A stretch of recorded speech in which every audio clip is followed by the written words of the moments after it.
Good morning students. प्रज्ञा विद्यालय की तरफ से ऑनलाइन क्लासेज में आपका स्वागत है। आज हम 9th क्लास का सामाजिक विज्ञान का 6th लेक्चर करने जा रहे हैं। स्टूडेंट्स, 6th लेक्चर में हम करेंगे लेसन 3 ड्रेनेज, इनकी अपवाह। इसमें हम करेंगे प्रायद्वीपीय नदियाँ, इनकी दक्षिणी भारत की नदियाँ। हमने 5th लेक्चर में किया था हिमालय की नदियाँ। इसी लेसन 3 का ही पार्ट किया था हिमालय की नदियाँ। और 6th में हम क्या करेंगे? प्रायद्वीपीय नदियाँ। जैसे भारत का जो अपवाह तंत्र है उसको 2 भागों में बांटा था, हिमालयी नदी अपवाह तंत्र और प्रायद्वीपीय। तो आज हम प्रायद्वीपीय नदियाँ करेंगे, इनकी दक्षिणी भारत की नदियाँ। प्रायद्वीपीय भारत की जो नदियाँ हैं वो कौन कौन सी हैं? देखिए, प्रायद्वीपीय भारत में मुख्य जल विभाजक का निर्माण पश्चिमी घाट द्वारा होता है। जल विभाजक क्या होता है? कोई भी पर्वत या ऊंचा उठा हुआ भाग जो 2 नदियों के जल के अपवाह तंत्र को अलग अलग क्षेत्रों में बांट देता, अलग अलग भागों में बांट देता है। जल के बंटवारे का जो काम करता है उसे जल विभाजक कहते हैं। तो जो दक्षिणी भारत की नदियां हैं उनमें जल विभाजक का काम कौन करता है? पश्चिमी घाट। जैसे देखिए, ये है इधर पश्चिमी घाट, इधर इसके साथ साथ ये पश्चिमी घाट है। 2nd लेसन था उसमें हमने किया भी था पश्चिमी घाट। जो ये पश्चिमी घाट है ये जल विभाजक का काम करता है। पश्चिमी घाट की वजह से जो इधर से निकलने वाली नदियां हैं वो इधर पूर्व की साइड बहती हैं, उधर नहीं बह पाती हैं। नर्मदा और ये किधर बहती हैं? ये उधर बहती हैं, पश्चिम की साइड। तो ये पश्चिमी घाट है, जल विभाजक का काम करता है, नदियों के जल में बंटवारे का काम करता है। जो पश्चिमी तट के निकट उत्तर से दक्षिण की ओर स्थित है। प्रायद्वीपीय भारत की अधिकतर मुख्य नदियां, प्रायद्वीपीय भारत की जो मुख्य नदियां हैं उनमें कौन कौन सी है? महानदी, गोदावरी, कृष्णा और कावेरी। ये नदियां हैं जो पूर्व की ओर बहती हैं और बंगाल की खाड़ी में गिरती हैं। ये नदियां अपने मुहाने पर डेल्टा का निर्माण करती हैं। क्या बनाती हैं? अपने मुहाने पर डेल्टा बनाती हैं। पश्चिमी घाट से पश्चिम में बहने वाली अनेक छोटी धाराएं हैं। पश्चिमी घाट से पश्चिम की तरफ बहने वाली भी अनेक छोटी धाराएं हैं। देखिए, जो प्रायद्वीपीय भारत की नदियां हैं उनमें प्रसिद्ध कौन कौन सी हैं? महानदी इधर है, ये गोदावरी, कृष्णा और कावेरी। जो किधर बहती हैं? इधर पूर्व की साइड बहती हैं और अपने जल को कहाँ पे डालती हैं? बंगाल की खाड़ी में डालती हैं। जो ये पश्चिमी घाट है इससे और भी छोटी छोटी धाराएं निकलती हैं जो इधर जाती हैं अरब सागर की ओर, सहायक नदियां जिनको हम बोल देते हैं। उसके बाद नर्मदा एवं तापी, 2 ही बड़ी नदियां हैं जो पश्चिम की तरफ बहती हैं। देखिए, प्रायद्वीपीय भारत की नदियां कौन कौन सी हुई? महानदी, गोदावरी, कृष्णा और कावेरी। उसके बाद नर्मदा और तापी। जो नर्मदा और तापी हैं ये कौन सी दिशा में बहती हैं? पश्चिम दिशा में, अरब सागर की ओर। और ये वाली किस में बहती हैं? पूर्व दिशा में, उसमें बंगाल की खाड़ी की ओर। और ज्वारनदमुख का निर्माण करती हैं। इनकी वो क्या बनाती थी? डेल्टा। और नर्मदा और तापी क्या बनाती हैं? ज्वारनदमुख। प्रायद्वीपीय नदियों का जो अपवाह तंत्र होता है वो छोटा होता है। इनकी जो सिंचित जो एरिया होता है दक्षिणी भारत की नदियों द्वारा वो छोटा होता है, क्योंकि ये नदियां छोटी होती हैं, इनकी सहायक नदियां भी छोटी होती हैं। अब देखिए, इसमें एक तो है मुहाना, कि ये नदियां अपने मुहाने पर डेल्टा बनाती हैं और ज्वारनदमुख बनाती हैं। अब मुहाना क्या होता है? जिस सागर, झील या खाड़ी में नदी अपने जल को गिराती है उसे हम क्या कहेंगे? मुहाना। कि जिस स्थान पे, वो स्थान कोई सागर भी हो सकता है, कोई झील भी हो सकती है, कोई खाड़ी भी हो सकती है, जहां पे नदी अपने जल को गिराएगी उसे क्या कहेंगे? मुहाना। तो डेल्टा का निर्माण कहाँ पे करती है? मुहाने पर। जब वो जल को गिराती है लास्ट में तो वहां पे क्या बनाती है? डेल्टा। एक होता है उद्गम। नदी जिस स्थान से निकलती है उसे क्या कहेंगे? उद्गम। कि जिस स्थान से, जैसे कि पहले हमने वो हिमालय की नदियों में किया था, गंगा नदी गंगोत्री हिमनद से निकलती है, तो गंगोत्री हिमनद उसका क्या था? उद्गम स्थान। तो इनकी जिस स्थान से निकलती है वो तो उद्गम स्थान कहलाएगा, और जिस सागर, झील या खाड़ी में अपने जल को डालती है वो क्या कहलाएगा? मुहाना। अब इसी तरह से डेल्टा और ज्वारनदमुख दोनों में क्या अंतर है? कि जैसे पूर्वी नदियां जो है वो डेल्टा बनाती हैं, नर्मदा और तापी है वो ज्वारनदमुख बनाती हैं।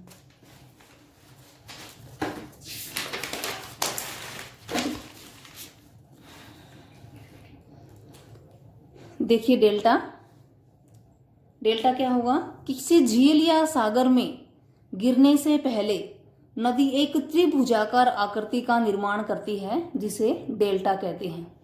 कि जब नदी किसी झील या सागर में गिरती है या खाड़ी में गिरती है, जहां भी अपने जल को गिराती है, उसके मुहाने पर किसका निर्माण करती है, एक त्रिभुजाकार, त्रिभुज के आकार की आकृति का निर्माण करती है। उस आकृति को क्या कहते हैं, डेल्टा। जैसे देखिए ये नदी है, ये इसका मुहाना है, कोई झील सागर या खाड़ी है जिसमें ये अपने जल को गिराएगी। तो ये क्या करती है, पहले अवसाद को बिछा देती है, या अपने उस खाड़ी या सागर से पहले अवसाद को बिछा देती है। अवसाद होता है रेत मिट्टी, और इसका जल है वो इस तरह से कई धाराओं में होकर और इसमें जाता है, झील सागर इनके मुहाने में इस तरह से अपने जल को डालती हैं। तो इस ट्रायंगल की शेप की एक आकृति बन जाती है। इनकी कई धाराओं में होकर जल किस में जाता है, झील सागर या खाड़ी में जाता है। तो एक त्रिभुजाकार ये आकृति बन जाती है। इस त्रिभुजाकार आकृति को क्या बोलते हैं, डेल्टा। फिर है ज्वार नदमुख, जो दो नदियां हैं, नर्मदा और तापी। भारत में दो नदियां ही ऐसी हैं, नर्मदा और तापी, जो ज्वार नदमुख बनाती हैं। वो कौन सी हैं, जब नदी किसी झील या सागर में अपने जल को एक धारा के रूप में गिराती है और त्रिभुजाकार आकृति का निर्माण नहीं करती है, तो उसे क्या कहेंगे, ज्वार नदमुख। जैसे कि ये कोई झील सागर या खाड़ी है और नदी है, वो अवसाद को तो बिछा देती है, लेकिन उसका जल एक धारा के रूप में ही आगे की ओर जाता है, यानी कि कई धाराओं में होके नहीं बढ़ता, कोई त्रिभुजाकार आकृति नहीं बनती, एक धारा के रूप में जाके आगे उसमें गिराती है झील सागर या खाड़ी में, तो उसे हम क्या कहेंगे, ज्वार नदमुख। त्रिभुजाकार आकृति का निर्माण नहीं करती, बल्कि एक धारा के रूप में अपने जल को गिराती है, तो वो ज्वार नदमुख कहलाएगा। अगर जल गिराते समय त्रिभुजाकार आकृति का निर्माण होता है तो वो क्या कहलाता है, डेल्टा। तो जो नदियां बंगाल की खाड़ी में गिरती हैं वो डेल्टा बनाती हैं, और नर्मदा और तापी दो नदियां जो अरब सागर में गिरती हैं वो क्या बनाती हैं, ज्वार नदमुख। उसके बाद है प्रायद्वीपीय पठार की नदियों को दो भागों में बांटा गया है। कौन कौन सी, पश्चिम की ओर बहने वाली नदियां, कि प्रायद्वीपीय पठार की वे नदियां जो पश्चिम दिशा की ओर बहती हैं। पश्चिम दिशा की ओर बहने वाली नदियों में कौन सी हैं, फर्स्ट है नर्मदा नदी। नर्मदा नदी का उद्गम मध्य प्रदेश में अमरकंटक पहाड़ी के निकट है, यानी कि उद्गम क्या होता है, वो स्थान जिससे वो निकलती है। तो नर्मदा नदी कहाँ से निकलती है, मध्य प्रदेश से, और मध्य प्रदेश में भी कहाँ से, अमरकंटक पहाड़ी के निकट से। मध्य प्रदेश में अमरकंटक पहाड़ी से निकलती है, इसका उद्गम स्रोत है। यह पश्चिम की ओर एक भ्रंश घाटी में होके बहती है।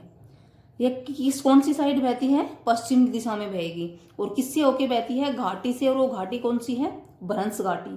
देखिए नर्मदा और तापी ये दोनों नदियां डेल्टा नहीं बनाती, ज्वार नदमुख बनाती हैं, और ये दोनों ही नदियां हैं जो भ्रंश घाटी से होके बहती हैं, भ्रंश घाटी से होकर बहती हैं। भारत में ये दोनों की विशेषताएं अलग हैं, दोनों ही तो डेल्टा नहीं बनाती और दोनों ही भ्रंश घाटी से होके बहती हैं। कि पश्चिम की ओर भ्रंश घाटी में बहती है। समुद्र तक पहुंचने के क्रम में यह नदी बहुत से दर्शनीय स्थलों का निर्माण करती है, कि ये अपने पानी को खंबात की खाड़ी में जब डालती है उधर, तो वहां तक जब पहुंचती है तो यानी दर्शनीय होते हैं, देखने योग्य स्थलों का निर्माण करती है।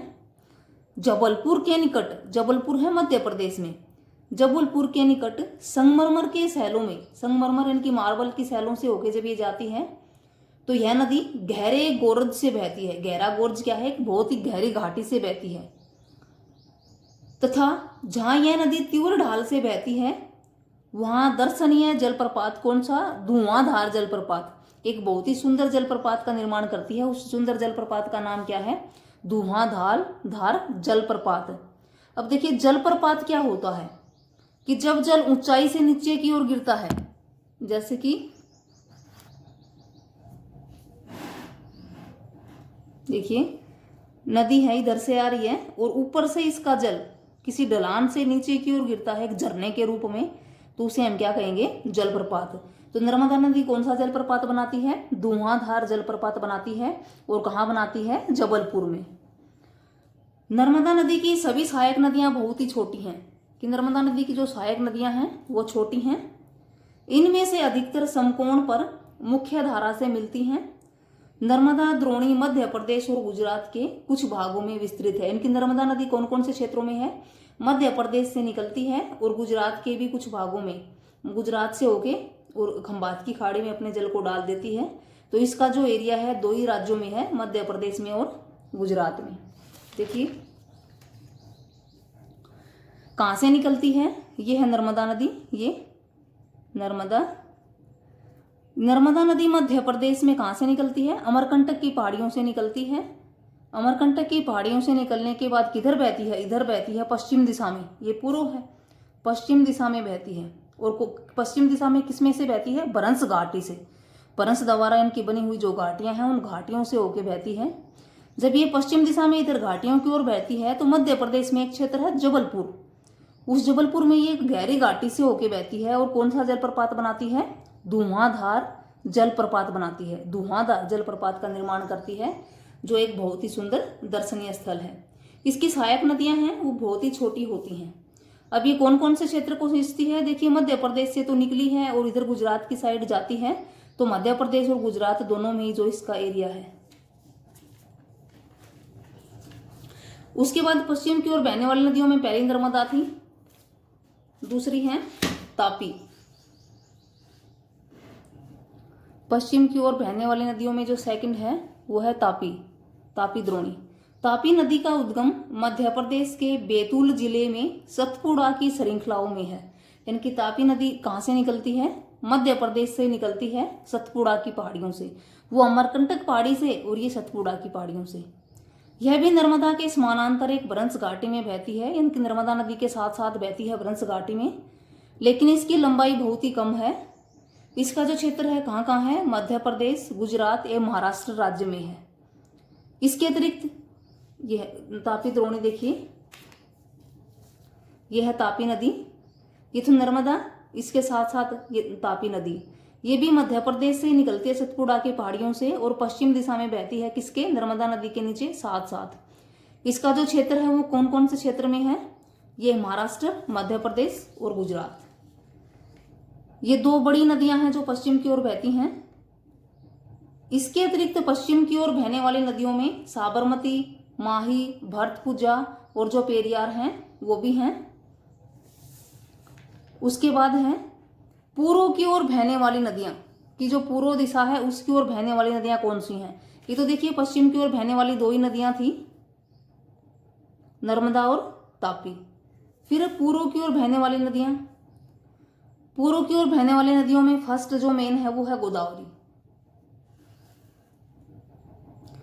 गोदावरी प्रायद्वीपीय भारत की नदियों में सबसे बड़ी है। प्रायद्वीपीय भारत का मतलब दक्षिणी भारत की नदियों में। जैसे उत्तरी भारत की नदियों में सबसे बड़ी कौन सी थी? गंगा। प्रायद्वीपीय भारत की नदियों में सबसे बड़ी कौन सी है? गोदावरी।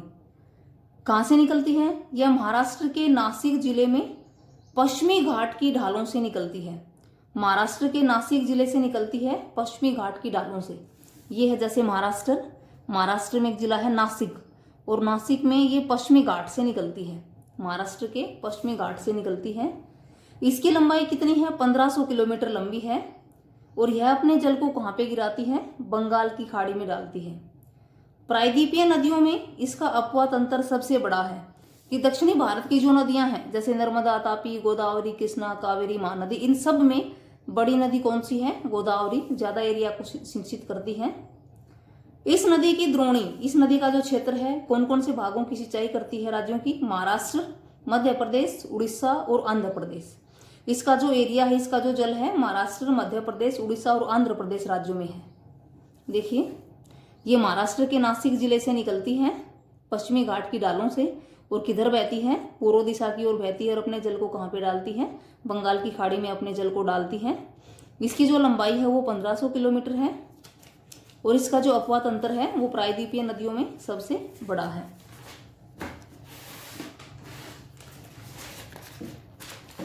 फिर उसके बाद जो गोदावरी नदी है, अनेक सहायक नदियां मिलती हैं कि गोदावरी नदी है प्रायद्वीपीय भाग की जो सबसे बड़ी नदी है, इसकी भी सहायक नदियां हैं। इसकी सहायक नदियां कौन कौन सी हैं?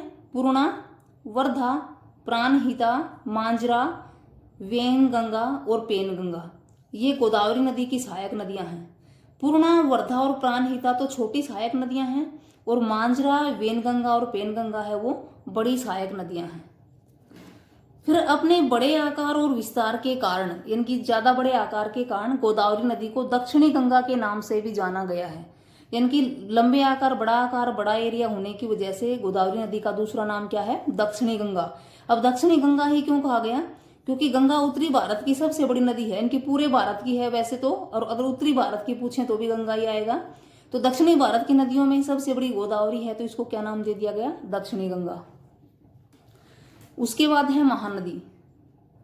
महानदी का उद्गम छत्तीसगढ़ की उच्च भूमि से होता है, उच्च यानी कि ऊंचे भाग से, छत्तीसगढ़ में के पठार से, तथा यह उड़ीसा से बहते हुए बंगाल की खाड़ी में मिल जाती है। देखिए ये है छत्तीसगढ़, कहाँ से निकलती है? छत्तीसगढ़ की उच्च भूमि से निकलती है। किधर बहती है? उड़ीसा की तरफ बहते हुए कहाँ मिल जाती है? बंगाल की खाड़ी में मिल जाती है। छत्तीसगढ़ की उच्च भूमि से निकलती है, उड़ीसा की ओर बहते हुए बंगाल की खाड़ी में मिल जाती है। इसकी लंबाई कितनी है? 860 किलोमीटर। यह कौन कौन से एरिया की सिंचाई है करती है? महाराष्ट्र, छत्तीसगढ़, झारखंड और उड़ीसा में इसका जल है वो पहुंचता है। नेक्स्ट है कृष्णा द्रोणी। कृष्णा नदी जो है, कृष्णा नदी है भी कहाँ से निकलती है? महाराष्ट्र से ही। जहां से गोदावरी निकली थी महाराष्ट्र से ही कृष्णा निकलती है।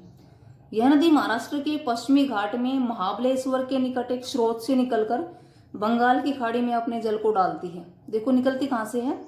महाराष्ट्र के पश्चिमी घाट में महाबलेश्वर नामक स्थान से। गोदावरी और कृष्णा दोनों महाराष्ट्र के पश्चिमी घाट से निकलती हैं, लेकिन ये तो पश्चिमी घाट के महाबलेश्वर नामक स्थान से निकलती है, और गोदावरी नासिक जिले से निकलती है। नासिक जिले से कौन सी है? गोदावरी, और महाबलेश्वर से कौन सी है? कृष्णा द्रोणी। दोनों ही अपने जल को कहाँ डालती हैं? बंगाल की खाड़ी में। इसकी लंबाई कितनी है? 1400 किलोमीटर। गोदावरी की 1500 किलोमीटर। इसकी सहायक नदियां कौन कौन सी हैं कृष्णा की? तुंगभद्रा, कोयना, घाटप्रभा, मूसी और भीमा, ये कृष्णा नदी है उसकी सहायक नदियां हैं। इसकी द्रोणी जो, इसका जो क्षेत्रफल है वो कहाँ कहाँ है? महाराष्ट्र, कर्नाटक और आंध्र प्रदेश में फैला हुआ है। इसका जो एरिया है वो देखिए, ये है महाराष्ट्र। ये महाराष्ट्र के नासिक जिले से इधर कौन सी निकलती है? गोदावरी, और इधर बहती है बंगाल की खाड़ी में। पश्चिमी घाट में महाबलेश्वर की पहाड़ियों से कौन सी निकलती है? कृष्णा, और ये भी किधर बहती है? इधर बंगाल की खाड़ी में अपने जल को गिराती है। उसके बाद है कावेरी। यह नदी पश्चिमी घाट के ब्रह्मगिरी श्रृंखला से निकलती है, यानी कि ये तीनों ही पश्चिमी घाट से निकलती हैं, ब्रह्मगिरी श्रृंखला से ये, और तमिलनाडु से होकर बंगाल की खाड़ी में मिल जाती है। किधर से बह के? तमिलनाडु की तरफ जाके बंगाल की खाड़ी में अपने जल को गिराती है। इसकी लंबाई कितनी है? 760 किलोमीटर है।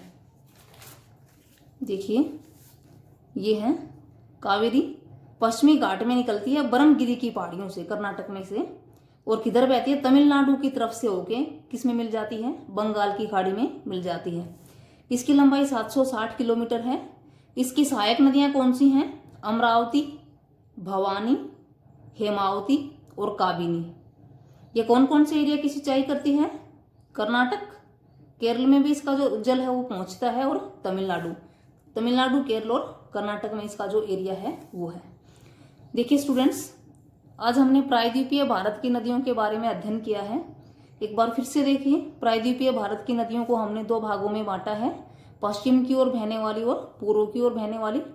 देखिए पश्चिम की ओर बहने वाली नदियां कौन सी हैं? नर्मदा और तापी। दोनों ही डेल्टा नहीं बनाती हैं, दोनों ही भ्रंश घाटी से होके बहती हैं इधर। पूर्व की ओर बहने वाली नदियों में महानदी, गोदावरी, कृष्णा और कावेरी। चारों में से सबसे लंबी कौन सी है? गोदावरी है, 1500 किलोमीटर। और गोदावरी का दूसरा नाम क्या है? दक्षिणी गंगा, या कहीं कहीं पर इसका नाम क्या वृद्ध गंगा भी लिखा हुआ मिल जाता है। दक्षिणी गंगा या वृद्ध गंगा के नाम से इसको जानते हैं। आशा है कि आपको ये समझ आया होगा स्टूडेंट्स। कल के लिए आपका जो होमवर्क है आज के लिए वो रहेगा, प्रायद्वीपीय भारत की जो नदियां हैं कौन कौन सी हैं, पश्चिम की ओर बहने वाली नदियां हैं वो कौन कौन सी हैं, पूर्व की ओर बहने वाली नदियां हैं वो कौन कौन सी हैं, भ्रंश घाटी से होकर बहने वाली नदियां हैं वो कौन सी हैं, कौन सी नदियां डेल्टा बनाती हैं और कौन सी नदियां ज्वारनदमुख बनाती हैं। तो इस तरह के क्वेश्चन आप करोगे, उनको और अपनी नोटबुक में भी इनको राइट करोगे और लर्न भी। Thank you students.